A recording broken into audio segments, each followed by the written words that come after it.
Ini nih Ruth, gedung bekas Islamic Center yang terbengkalai sudah 11 tahun. Sebenarnya ini gedung belum pernah digunakan sih, jadi ini proyek yang mangkrak. Mangkraknya sih katanya ada masalah internal.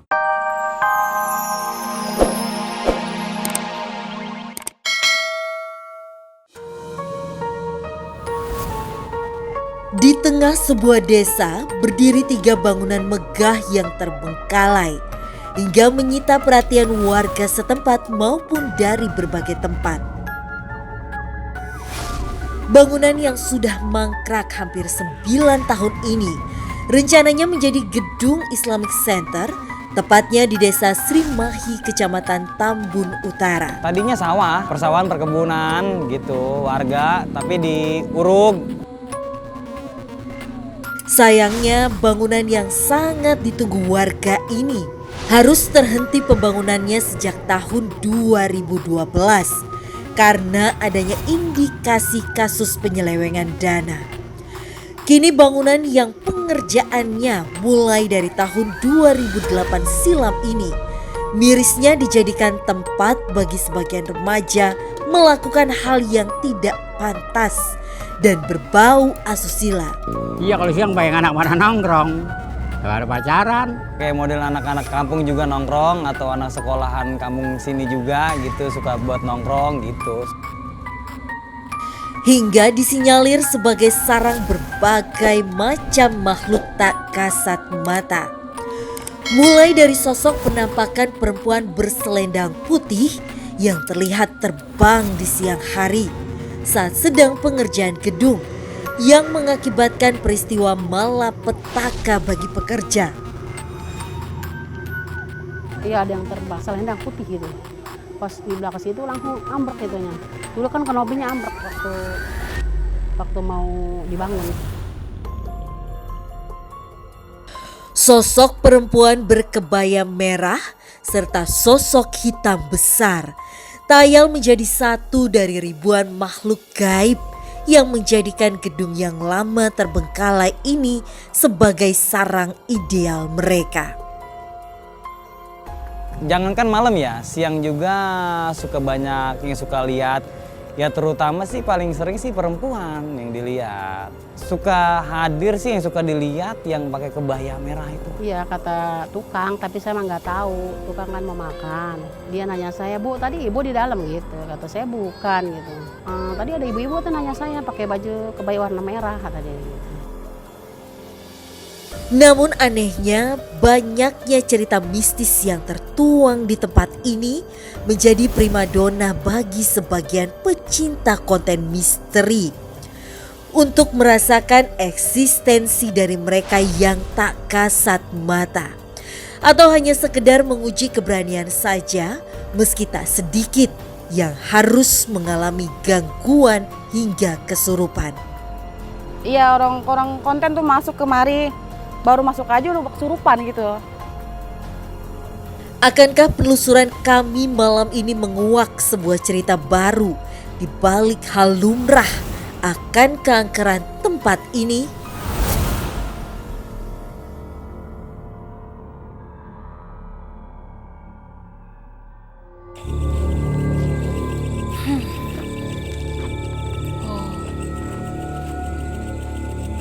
Ini nih Ruth, gedung bekas Islamic Center yang terbengkalai sudah 11 tahun.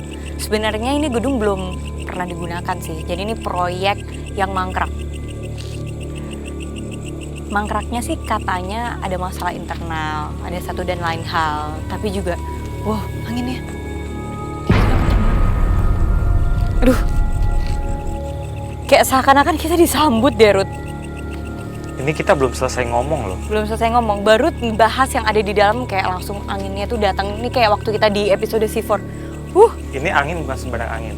Ya memang angin itu salah satu fenomena alam, tapi anginnya itu ada sesuatu energi di antara angin-angin ini. Jadi ada yang lewat tadi di antara kita. Oke. Tapi aman gak sih Ruth? Soalnya ini kan gedungnya kan agak tua-tua gitu, udah tua lapuk gitu. Ya paling kita harus hati-hati aja karena takutnya ada puing-puing jatuh. Ya, tim, diperhatikan langkahnya, hati-hati ya. Kita masuk ke dalam sekarang. Seakan tak diizinkan masuk, awal penelusuran kami sudah menemukan sebuah keanehan. Baik fenomena angin yang berhembus kencang hingga sebuah suara yang dirasakan oleh Rudi.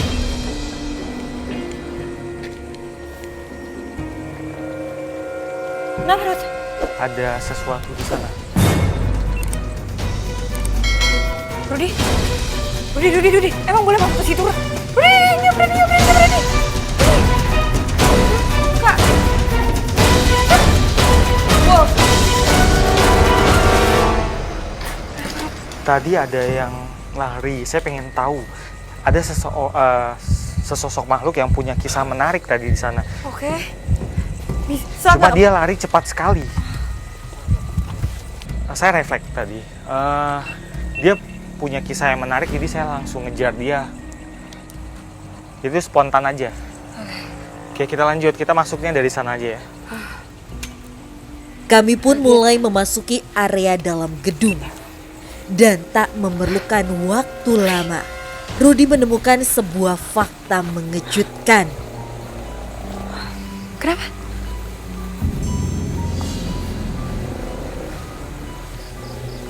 Ada sosok di sini.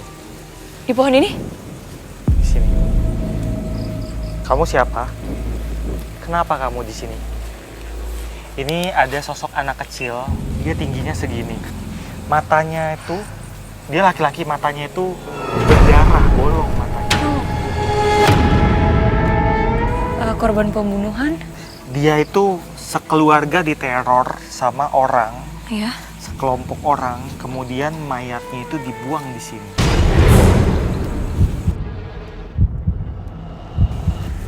Dan masih belum ditemukan. Rudi kemana? Mulai hujan. Rudi lagi pegang tanah.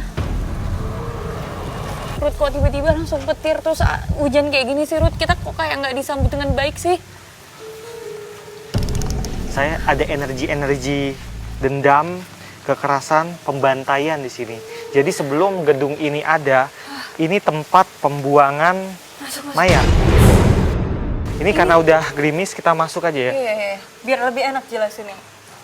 Mau nggak mau kita masuk, oke?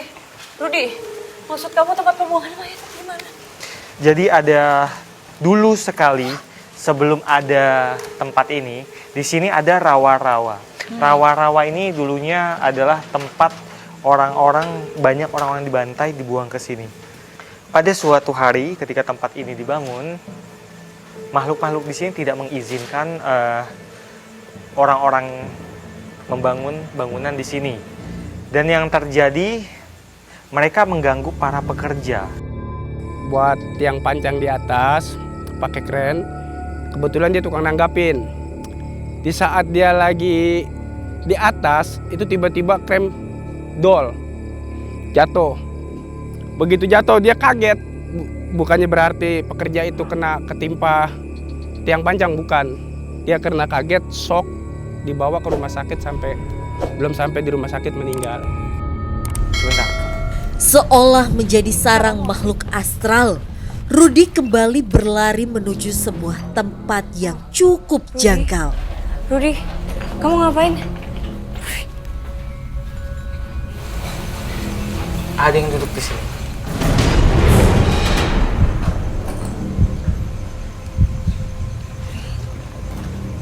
Siapa dia? Sosoknya perempuan berbaju putih, hidungnya panjang, segini.